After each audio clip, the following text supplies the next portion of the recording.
A revelation from the chairman of the Economic and Financial Crimes Commission is drawing attention after he disclosed that popular cleric Jerry Eze was once investigated for money laundering.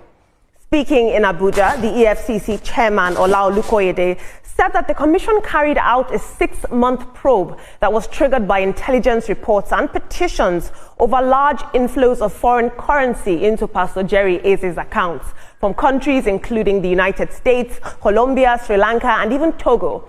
Mr. Olukoyede explained that investigators reviewed financial records and later invited the cleric for questioning.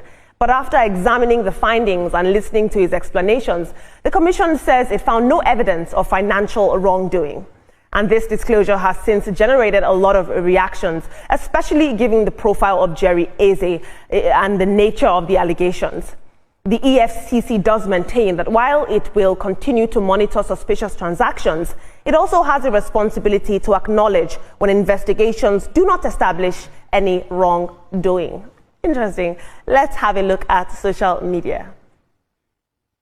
Joseph Ibe says, these are the kind of words that should be spoken of a man or a woman who claims to serve God. We are proud of you, Pastor Jerry, and thankful to God for his grace upon your life. Hallelujah. J. Obiora says, I have no problem with investigating a pastor for money laundering. But until the EFCC starts with politicians, until we see results from politicians being investigated, we will continue to question if they are really there to do a job or just to be a tool. There are several cases on ground with the EFCC with seized assets, forfeiture that involve politicians. So let's try to educate ourselves. Moving on, team, fans of Pastor Jerry Eze will be very happy about this. And I believe, Mr. Shomi, that there should be a certain standard for our men of God. The EFCC has said that they probed him for 6 months and they found no wrongdoing. It's important to note that this was said at a grant event that was held by Pastor Jerry Eze, where he gave hundreds of people, thousands of dollars towards their grants for their small to medium enterprises. So he's giving back to his community, and he seems to have a very clean whistle, or a clean financial bill of health, if you will. Well, those of the view that EFCC always prosecute or persecute people can begin to have a rethink. If you have nothing to worry about, why are you afraid of the EFCC?